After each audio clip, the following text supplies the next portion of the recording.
Pemirsa, terima kasih masih bersama kami dalam iNews Pagi. Sebuah mobil box mengangkut uang dari sebuah bank menabrak rumah dan terbalik di Jalan Lintas Pariaman, Kota Pariaman, Sumatera Barat. Akibatnya 2 penumpang mobil luka-luka dan uang miliaran rupiah berterbaran.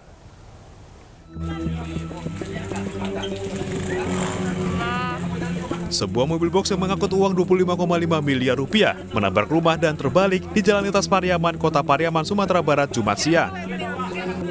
Akibatnya, uang kertas bertebaran dan dikumpulkan sejumlah warga. Kecelakaan tunggal ini juga membuat mobil rusak parah dan melukai 2 penumpang yang merupakan petugas keamanan dan petugas bank. Mobil diduga menabrak karena jalanan yang licin sehingga hilang kendali. Kecelakaan tunggal di mana satu unit mobil Grand Max B9094 PTC yang dikemudikan oleh Yusrizal hilang kendali. Kemudian menabrak satu buah rumah yang berada di lokasi kejadian. Ada korban jiwa? Korban jiwa saat ini hanya korban luka-luka, di mana 2 orang dari yang berada di atas mobil tersebut mengalami luka-luka. Polisi masih menyelidiki kecelakaan dengan memeriksa sejumlah saksi. Dari Pariaman, Sumatera Barat, Eka Guspriyadi, iNews melaporkan. Pemirsa, seorang pria di Banjarmasin, Kalimantan Selatan menghebohkan dunia maya usai menggugah video pamer saldo rekening tabungan berjumlah 500 triliun rupiah. Video diunggah untuk meyakinkan penjual barang antik agar bertransaksi dengannya. Kalau memang barang tersebut ada kepalitannya, silakan bawa beberapa. Video seorang pria yang pamer saldo rekening tabungan 500 triliun rupiah viral di media sosial. Pria bernama Muhammad Amin ini menunjukkan isi buku tabungan yang tertulis nominal yang fantastis tersebut. Sambil pamer buku tabungan, ia menantang seseorang untuk bertemu dengannya di sebuah hotel.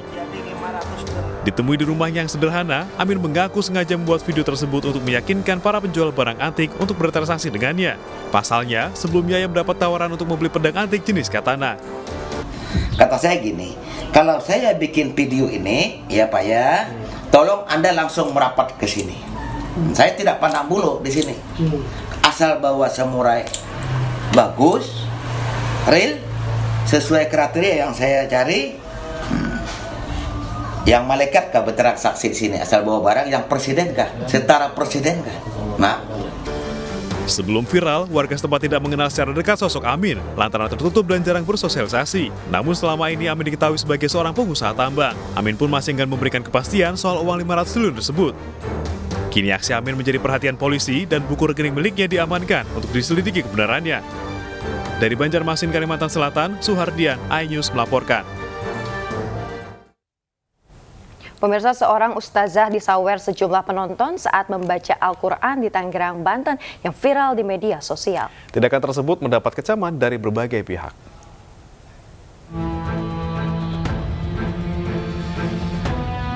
Kejadian penyaweran di panggung saat mengaji yang viral di media sosial ini dialami Ustazah Nadia Hawashi. 2 orang pria tiba-tiba naik ke panggung dan menghamburkan sejumlah uang kertas serta menyelipkan uang di jilbab Ustazah Nadia. Ironisnya, aksi 2 pria ini disambut gelak tawa dan tepuk tangan dari hadirin di acara yang berlokasi di Tangerang, Banten. Aksi ini tak hanya membuat halayak ramai geram. Ketua Majelis Ulama Indonesia, Khalil Nafis, juga angkat suara dan menyebut aksi sawer saat ustazah mengaji telah melanggar nilai-nilai kesopanan dan dinilai tidak menghormati majelis. Saya mengecam, kalau toh kita mau menggunakan tradisi infak, berinfaklah yang baik. Kalau kita mau terang-terangan tujuannya untuk mengajak orang lain, tapi kalau bisa adalah sembunyi-sembunyi, yang itu diniatkan untuk mendekatkan diri kepada Allah. Saya sudah koordinasi dengan MUI setempat untuk dilakukan pembinaan dan bimbingan kepada masyarakat agar tradisi baik berinfak kedermawanan itu dengan cara juga yang baik, dan tidak boleh juga membaca Al-Quran diganggu ya. Kita sebaiknya itu mendengarkan. Sebetulnya pada saat itu saya sangat kesal, Mbak, sangat terganggu sekali karena kan saya lagi ngaji belum selesai gitu.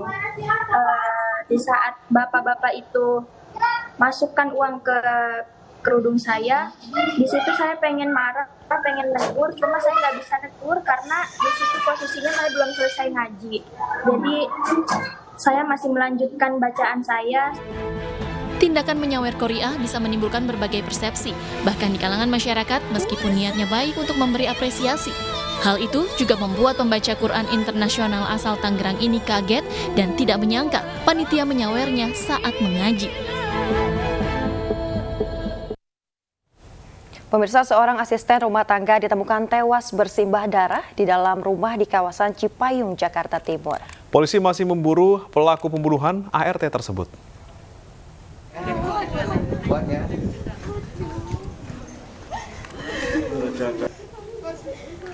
Anak korban menangis saat mengetahui ibunya telah meninggal dunia dalam keadaan mengenaskan di rumah majikannya di kawasan Pondok Ranggon, Cipayung, Jakarta Timur. Wanita berinisial S diduga menjadi korban pembunuhan karena mengalami luka tusuk di perut. Korban pertama kali ditemukan oleh pemilik rumah atau majikannya. Pemilik rumah yang panik langsung menghubungi petugas kepolisian dan polisi melakukan identifikasi awal di lokasi. Jasad korban dibawa ke Rumah Sakit Polri Kramat Jati, Jakarta Timur untuk diotopsi.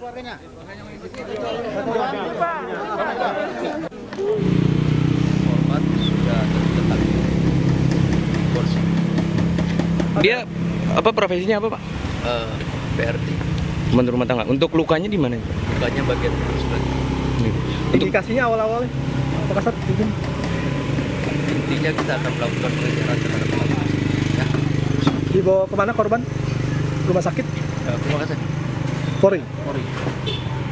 Barang bukti yang diamankan sementara? Sementara ya yang ada. Pemirsa, pelaku penyiraman bensin dan pembakar 2 orang di Penjaringan, Jakarta Utara berhasil ditangkap.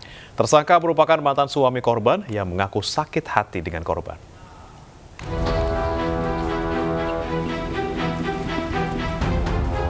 Setelah 2 hari buron, MR pelaku penyiram bensin dan pembakar 2 orang di Penjaringan, Jakarta Utara berhasil ditangkap di kawasan Teluk Gong, Penjaringan, Jakarta Utara. Kepolisian Sektor Metro Penjaringan telah menetapkan pelaku sebagai tersangka. Tersangka adalah mantan suami korban yang mengaku sakit hati dengan korban. Pelaku juga mengaku menyesal dan menyebut aksinya merupakan reaksi spontan. Pelaku waktu diamankan tidak ada perlawanan dan untuk sekarang masih dalam penyidikan. Pelaku ditangkap di rumah siapa, Pak? Apa dia sedang bersembunyi atau gimana, Pak? Enggak, di Tanggul Jagung ya, Tanggul Jagung. Jenazahnya mana? Jenazahnya. Sebelumnya, warga sekitar Jalan Jelambar Aladin Penjaringan, Jakarta Utara gempar dengan peristiwa pembakaran seorang pria bersama teman wanitanya. Peristiwa terjadi saat keduanya sedang berjalan di pinggir kali Fajar Angke. Tiba-tiba dari arah berlawanan datang seorang pria beraksi melempar botol bensin ke arah kedua korban, kemudian menyulutnya dengan api di pinggir kali. Korban Sobar, 40 tahun, sempat menceburkan diri ke kali dan mendapat pertolongan pertama dari warga. Namun nyawanya tidak tertolong akibat luka bakar di sekujur tubuhnya. Sementara teman wanitanya Dewi, 39 tahun, selamat dan dibawa ke rumah sakit dengan luka bakar di lengan kiri. Jenazah pria korban pembakaran telah dimakamkan di tempat pemakaman umum Basmol, Kembangan, Jakarta Barat. Menurut keluarga, korban adalah sosok yang baik.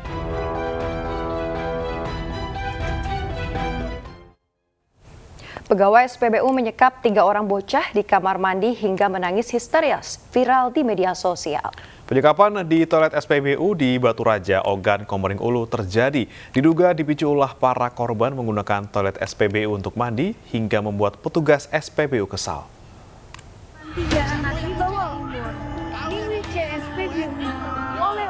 Inilah video viral di media sosial yang direkam orang tua korban dugaan penyekapan oleh pihak SPBU Jalan Garuda, Kota Batu Raja. Anakku kena mental. Keluar kamu. Selain memarahi petugas jaga di SPBU, orang tua juga berupaya mengeluarkan ketiga anaknya yang terkurung di toilet SPBU. Orang tua panik dan emosi karena ketiga anaknya menangis histeris akibat terjebak di kamar mandi hampir 1 jam lamanya. Sementara petugas SPBU membantah menyekap para korban. Ia mengaku hanya memberi efek jera akibat korban tidak mau mendengarkan meski berkali-kali diberi peringatan. Sudah berapa kali kawan-kawan kami kasih tahu bahwa itu kamar mandi, bukan kamar mandi, itu toilet, bukan tempat mandi. Di SPBU.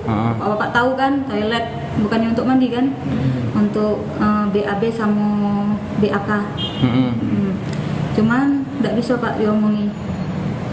mungkin kami laku keningan, jalannya lah buntu.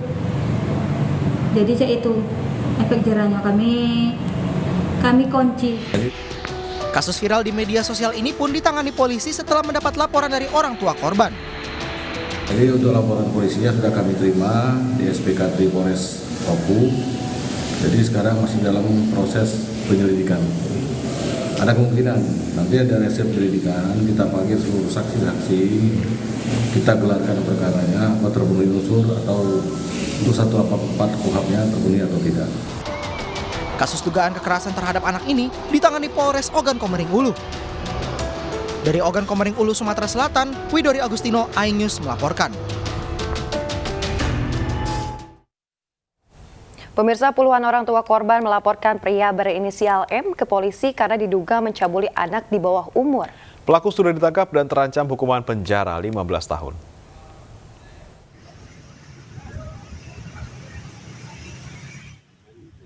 Puluhan warga Batang melaporkan seorang pria berinisial M, 28 tahun, ke polisi karena diduga telah melakukan pelecehan seksual kepada sedikitnya 25 bocah laki-laki di bawah umur. Kasus ini terungkap setelah beberapa korban mengeluhkan rasa sakit saat buang air besar. Setelah didesak, sejumlah korban akhirnya berkata jujur kepada orang tuanya. Polisi yang mendapat laporan langsung bergerak cepat dan menangkap terduga pelaku di sebuah kamar sewa di Proyonangan Utara, Batang. Pelaku telah ditetapkan sebagai tersangka. Untuk perkara kasus pelecehan seksual yang sudah ditangani oleh Satreskrim Polres Batang, untuk saat ini tersangka sudah kami amankan, sudah kami tetapkan menjadi tersangka dan langsung kami tahan. Untuk kepentingan penyidikan, tersangka ditahan Polres Batang. Tersangka dijerat Undang-Undang Perlindungan Anak dengan ancaman hukuman 15 tahun penjara. Dari Batang, Jawa Tengah, Tim Liputan iNews melaporkan. Pemirsa, seorang bocah perempuan berusia 9 tahun hilang saat berbelanja bersama ibu, kakak, dan juga 2 keponakannya. Korban terpisah dari rombongan saat mencari 2 keponakannya yang berusia 5 tahun dan 7 tahun.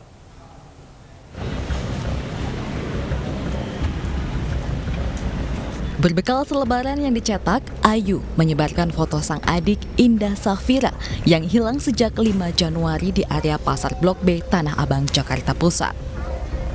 Bocah perempuan berusia 9 tahun ini dinyatakan hilang saat tengah diajak berbelanja bersama ibu, kakak, dan 2 keponakannya yang masih berusia 7 dan 5 tahun.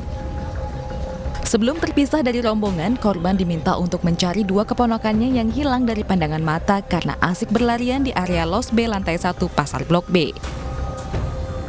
Belanja di toko baju, lagi milih. Si anak yang 2 ini, adik saya yang Aji 5 tahun sama anak saya Hapsi 4 tahun, itu lari. Dia dikejarlah sama si kakaknya Vira ini. Nggak kekejar, dia balik lagi laporan ke saya gitu kan. Mbak, Hapsinya hilang, anak-anaknya hilang. Saya langsung lari kan, ngejar anak-anak yang kecil ini karena saya khawatir dia naik-naik eskalator apa naik-naik tangga gitu.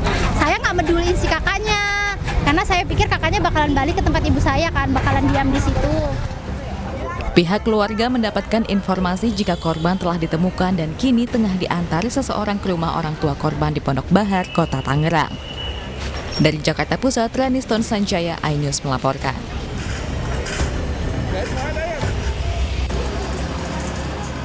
Tapi kemudian Yosua mengancam Yang Mulia. Dia kemudian melakukan perkosaan terhadap istri saya. Saya tahu kapan kamu bohong, kapan enggak. Cerita kamu nggak masuk di akal. Kalian karena buta dan tertuli, makanya saudara tidak mendengar dan tidak melihat.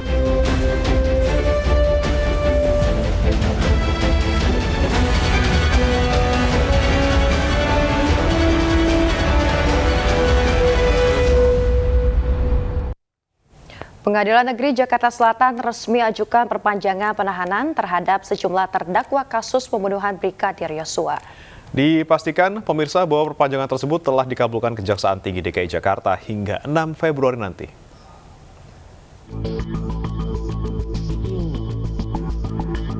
Sidang kasus pembunuhan berencana Nofriansah Yosua Huta Barat terus bergulir di Pengadilan Negeri Jakarta Selatan. Diketahui masa penahanan terhadap 5 terdakwa Ferdi Sambo dan kawan-kawan telah habis 9 Januari nanti. Oleh karena itu, Majelis Hakim Pengadilan Negeri Jakarta Selatan telah resmi mengajukan perpanjangan penahanan terhadap seluruh terdakwa. Pengajuan masa perpanjangan penahanan selama 30 hari ini telah dikabulkan oleh Kejati DKI Jakarta. Permohonan perpanjangan yang diajukan oleh Majelis Hakim melalui Ketua Pengadilan Negeri Jakarta Selatan sudah dikabulkan oleh Pengadilan Tinggi. Suratnya sudah kita terima dan nanti tembusannya disampaikan kepada keluarga terdakwa, kemudian ke jaksa penuntut umum. Jadi di dalam penetapan perpanjangan penahanan Pengadilan Tinggi itu masa perpanjangan yang pertama 30 hari diberikan itu dari tanggal 8 Januari 2023 sampai tanggal 6 Februari 2023. Bila pemeriksaan perkara tersebut belum juga selesai hingga masa perpanjangan 6 Februari nanti, Pengadilan Negeri Jakarta Selatan akan kembali mengajukan perpanjangan tahanan kedua untuk para terdakwa. Pemirsa, setelah lebih dari 90 hari persidangan, terdakwa Ferdi Sambo akhirnya membuka buku hitam yang selalu dibawa dalam setiap kesempatan. Buku hitam itu dibuka Sambo saat menjadi saksi dalam kasus perintangan penyidikan pembunuhan Yosua dengan terdakwa Hendra Kurniawan.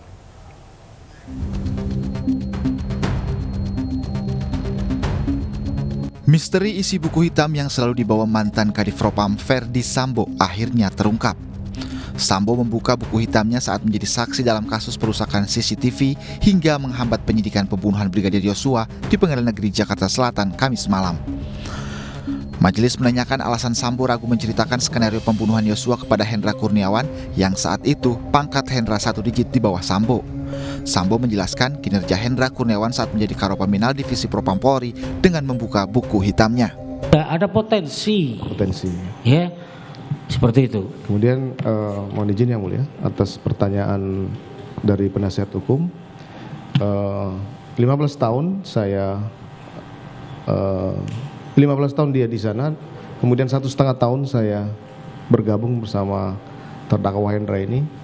Dari data yang saya miliki ini memang cukup keras penegakan disiplin internal yang dilakukan oleh Biro Paminal. 214 di tahun 2001 personil Polri ini sudah dilakukan operasi tangkap tangan. Ini prestasi tapi tidak pernah terekspos karena ini terkait internal. Nah kemudian itulah yang kemudian menjadi penyebab saya khawatir. Buku hitam yang dibawa terdakwa Ferdi Sambo menjadi perhatian karena selalu dibawa mulai Sambo di sidang etik hingga menjadi terdakwa. Pengacara Sambo Arman Hanis pernah menyebut buku hitam Sambo merupakan catatan pribadi saat menjabat Kadif Propam Polri.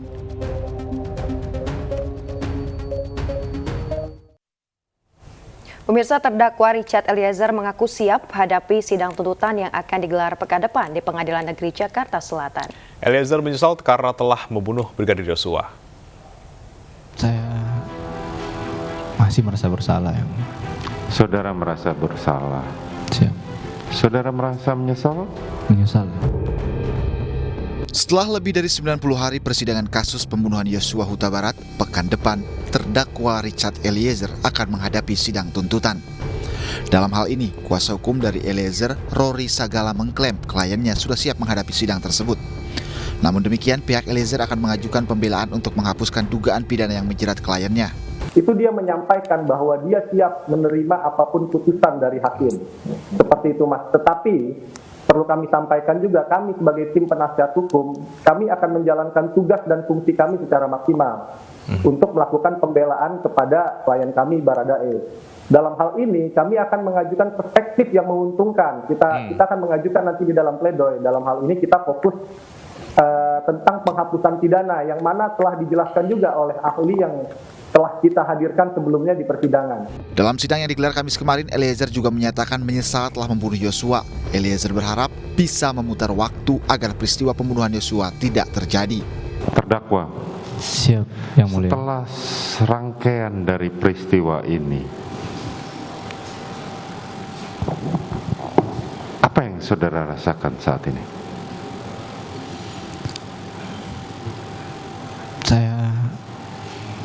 Masih merasa bersalah yang. Saudara merasa bersalah. Siap. Saudara merasa menyesal? Menyesal ya. Oke. Barada Eliezer didakwa melakukan pembunuhan berencana terhadap Brigadir Yosua. Eliezer didakwa melanggar pasal 340 KUHP, subsidiar pasal 338 KUHP, jungto pasal 55 ayat 1 ke 1 KUHP.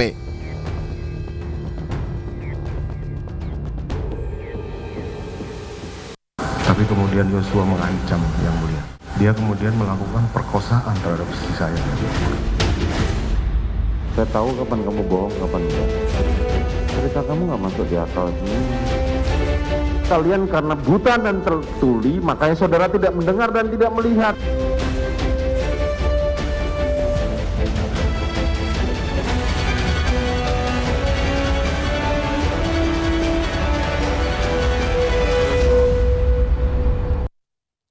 Informasi lain pemirsa, isu reshuffle kabinet kembali menguat dengan kode-kode yang dilontarkan Presiden Jokowi.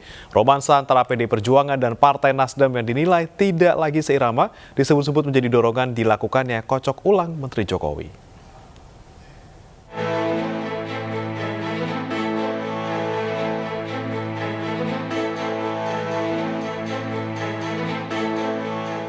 Wacana reshuffle mengemuka semakin nyaring seiring kode-kode yang mengalir dari bibir anggota partai koalisi.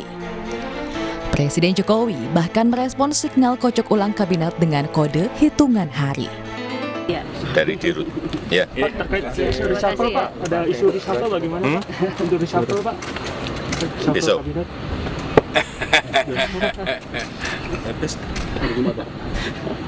Bisa Jumat, bisa Senin, bisa Selasa, bisa Rabu. Kocok ulang kabinet menguat ketika cengkrama antara PDI Perjuangan dan Partai Nasdem memudar, tak lagi seirama dengan semakin dekatnya Pesta Demokrasi 2024. Spekulan atas kerumitan hubungan PDI Perjuangan dengan Nasdem terkait menteri disebut-sebut atas dasar suka atau tidak suka, hingga berujung pada sinyal reshuffle menteri.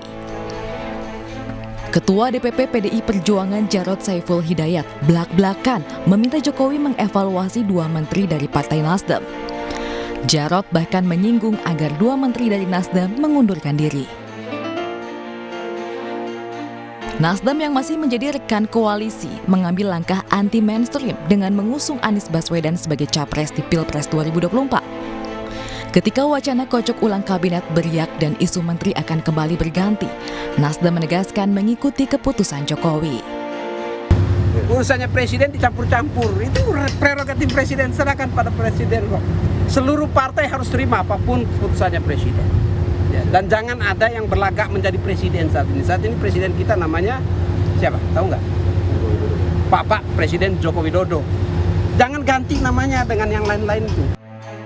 Kabar Johnny G. Plate akan dicopot dari kursi Menteri Komunikasi dan Informatika berhembus kencang. Sekjen Nasdem ini menegaskan bahwa dirinya masih menjalani tugas dan fungsi yang dipercayakan oleh Jokowi.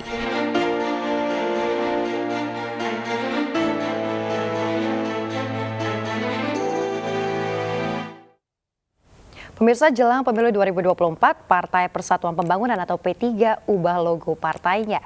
P3 kembali ke logo lama yang bergambar Ka'bah.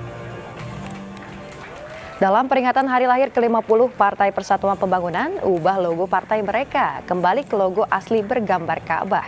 Pelaksana tugas Ketua Umum P3 Mardiono menyatakan kembalinya ke logo asli merupakan aspirasi kader. Mardiono berharap dengan kembalinya ke logo asli berlambang Ka'bah, P3 bisa memenangkan pemilu dan memperoleh 40 kursi di DPR RI. Perubahan logo itu atas aspirasi dari seluruh kader melalui usulannya, baik yang langsung maupun melalui polling yang diselenggarakan oleh Kominfo DPP. Hasilnya adalah 86%. Didaki logo lambang Ka'bah itu dikembalikan pada yang asli. Pemirsa, kantor pos Inggris akan menerbitkan 12 seri perangko kelompok band heavy metal Iron Maiden. Informasi akan hadir usai jeda berikut.